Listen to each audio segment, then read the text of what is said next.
Guys, if you guys are watching on YouTube right now, you should see how excited I am and Dan and Dago is in welcoming our next guest. He wore number 95 for the San Diego Chargers, second all time in sacks. He was one of the best outside linebackers, created chaos for the Chargers for numerous years. Shaun Phillips, thank you so much for jumping on with the Compas. How are you doing? I'm doing good. Thank you guys for having me. I appreciate the time. I'm excited to talk a little ball. It's been a long time since I got to talk some ball, so I'm excited. Shaun, right off the bat, I got to ask you, breaking news on Monday. Von Miller gets traded to the Rams. What does this move say about the Rams? Number one, and number two, what do you think Von Miller brings to this defense that already has Jalen Ramsey, Leonard Floyd, and Aaron Donald? It's definitely breaking news. I mean, I've been a big fan of Vaughn for quite some time. I've known him since his rookie year. Had the opportunity to play with him in Denver, and he's one of the best in the business, one of the best to ever do it as well. He has this ability to, get off the ground and get around the corner and be flexible, and he just causes havoc. And to Aaron Donald, I think he's the best football player, at least defensive football player ever, in my opinion.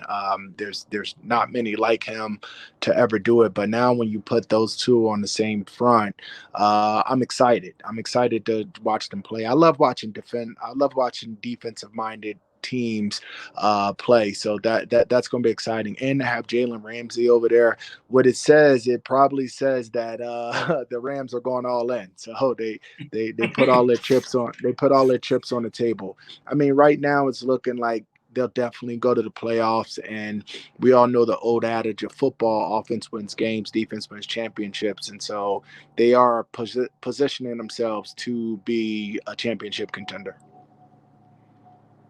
Yeah, you got to be nervous right now if you're Tampa Bay and some of these other ones in the NFC trying to get like a good position, because if you face them, that's going to be a nasty front to face, especially in January and everything else. But I just wanted to ask you real quick. You're remembered for your time in a Bolt jersey. What do you make of the way the Chargers have been playing this season? They've had kind of they jumped off to a good start, and then they're kind of like having two kind of shaky games in a row. What are your thoughts so far on the season and everything? Well, football, the football season is more of a marathon than a sprint, so they definitely have time to right the ship.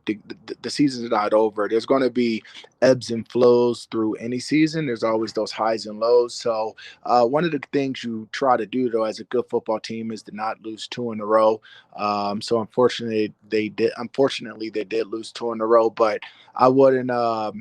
I wouldn't say it's over, right? Like, it's not over. It's a long season. They're still going to go out there and compete. And I mean, when you got a guy like Justin Herbert back there, I mean, he gives you a chance to win, and they're well coached. It just takes time to gel as a football team, right? They only been doing this for a short amount of time together with this group. So I mean, they just got to continue to gel together. I noticed they got a fair amount of drop passes as well too. So that hurts the quarterback, right? So I wouldn't say let's start turning away. I mean, it is what it is. There's highs and lows throughout the season, and let's just go out there and get one win, right? So winning cures all. So they'll have a good week of practice this week and get a win under their belt. Yeah, no, definitely. Shaun, when you look at yesterday, I mean, obviously on Sunday they played the Patriots. What makes is that do you feel like that mystique is still around around the Patriots, even with Tom Brady gone, that they're still a good and well coached team? What makes them such a unique team and having to face a Bill Belichick led Patriots team? That's a great question. I mean, I wouldn't say there's a mystique around it. I mean, everyone put their pants on the same way as everyone else. It's just the fact that you hit the nail on the head when you said they're well coached, right? That's the one great thing about Belichick is they're not going to have a lot of mistakes, and that come with gelling as a unit and also being accountable as well. He holds his players accountable. for that particular reason, right? Because, if you can eliminate mistakes, you always got a chance to win. That's kind of how I always viewed things, right? Like even if you're not a very talented team, if you don't get a lot of mistakes and you don't have a lot of errors and you play assignment football, you at least got a chance to win.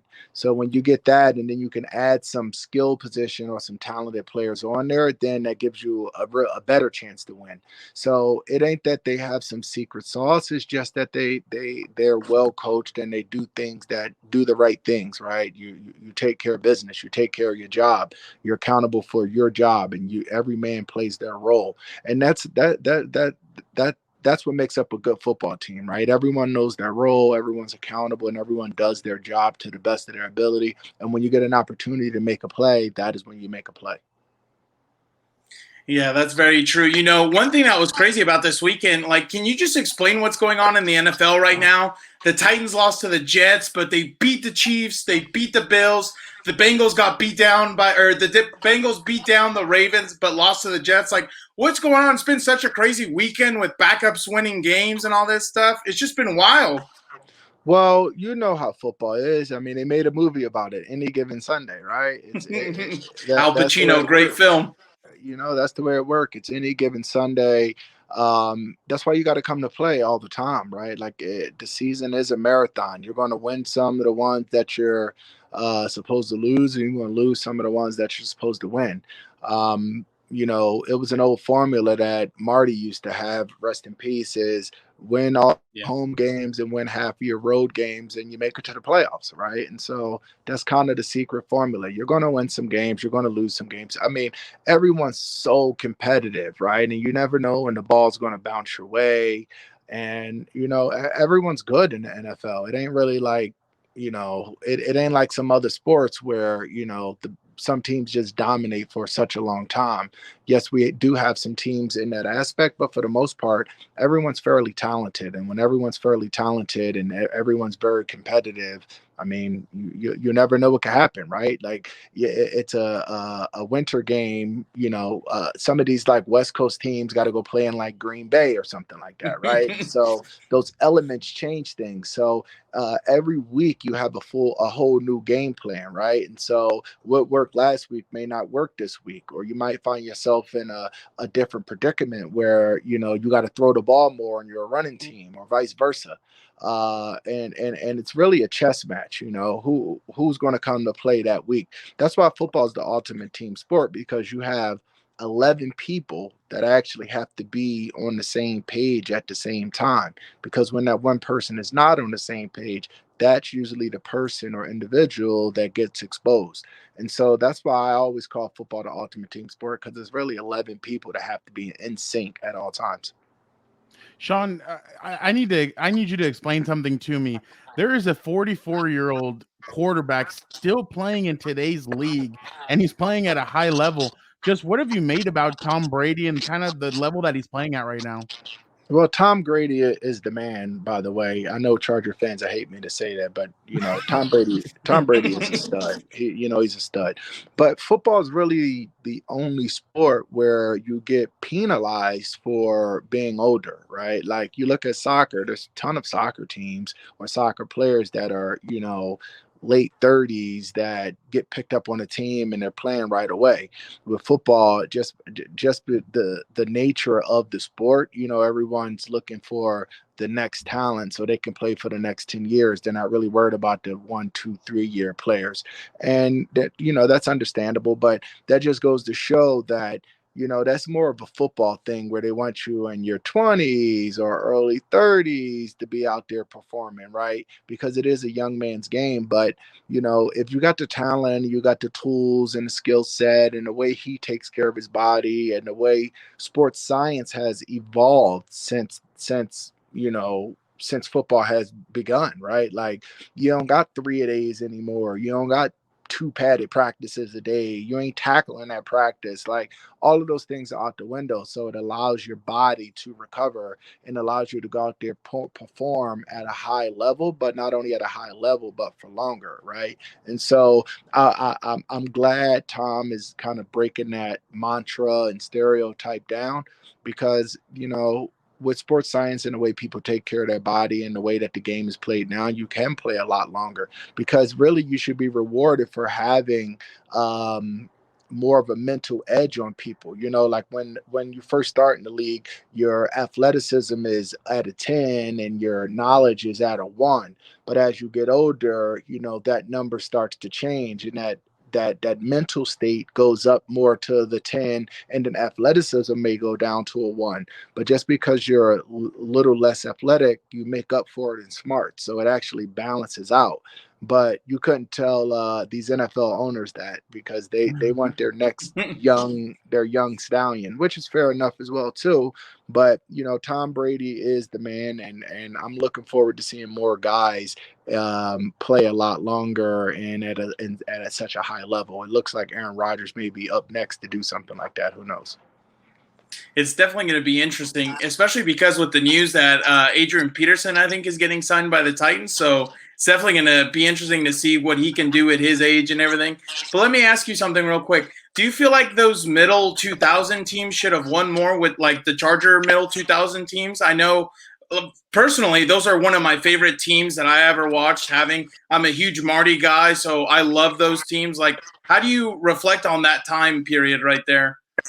Yes, we definitely should have won more games, and we definitely should have brought a Super Bowl to San Diego during those times. I'm a huge Marty fan as well too. If the Chargers organization made a mistake, I would just say that was one of them. Even though I love the organization, I love everyone over there, so there's no slight in that. But Marty was the kind of guy that you would just you'd run through a wall for, right? Like you always wanted to play for him. So he was a textbook leader, right? And so I personally love Marty. I think we definitely should have done a lot better than we did. I mean, we did go out and give our all, but it seems as if maybe we were one piece away, or maybe we were one coach away, or maybe we were just one player away. So I don't regret any of those things, but I do believe we should have performed a little bit better. I don't know what one particular piece we were missing, but we definitely should have performed a little better and made a little bit more noise. Shaun, do you feel like Marty Schottenheimer deserves to be in the Hall of Fame?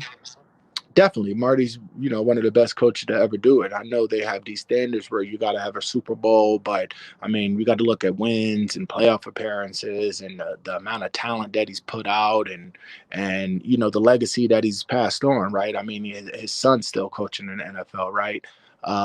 So he's definitely a Hall of Fame type of coach, and he should be in the Hall of Fame. And I do think he'll get that call one day. So I read something about you, Shaun, when you were in New Jersey in high school football, you were a tight end, and that you wanted to go to Purdue to play with Drew Brees because he was throwing the football. Is that right? And then my second question is, and you ended up following him to the NFL, and you both were on the Chargers. What was that whole ride like? It was great. I mean, you're absolutely right. I was a tight end. I actually played some tight end at Purdue as well too. Like I caught I don't know, 1 or 2 touchdowns, I believe. Because we were a run and shoot team, right? So I was our 12 personnel tight end. I always, I got this ongoing joke with Antonio Gates, where I said, "You're lucky I didn't play tight end. We might not have had you here," And he says the same thing back to me in terms of outside linebacker. But yes, I did go to Purdue because I wanted to, play tight end, and they threw the ball 50, 60 times a game. So it was I was a pass catching tight end. So being able to get the ball from Drew Brees and, them throwing the ball as much as they did, I thought it was the right fit for me. Until I realized that defensive players made more money, and I like being a hunter, not the hunted. So that was a thing that helped me change my mind as well. And it was fun getting to San Diego when Drew was there. It was kind of funny because Drew was struggling a little bit before I got there. And it was just baffling to me because I'm like, I watched Drew in practice, how competitive he is, how good he is, what he did in college. It's finding it hard to believe that he's not, prospering in the NFL.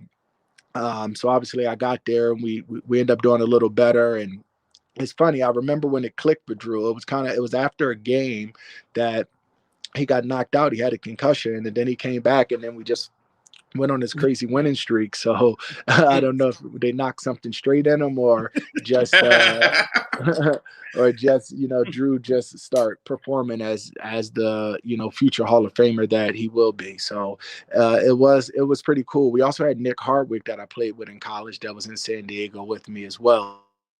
Quick question. What was it like? Can you explain that a little bit? What was it like playing opposite of Sean Merriman? Like, I remember it was always such a nightmare for quarterbacks on Sunday because you'd either have Sean Merriman doing his celebration or it was you getting the sack and doing your bowling celebration, which was awesome. We loved watching it as fans and everything else. Can you explain what it was like playing opposite someone like that and how you just always sync and you'd meet at the quarterback?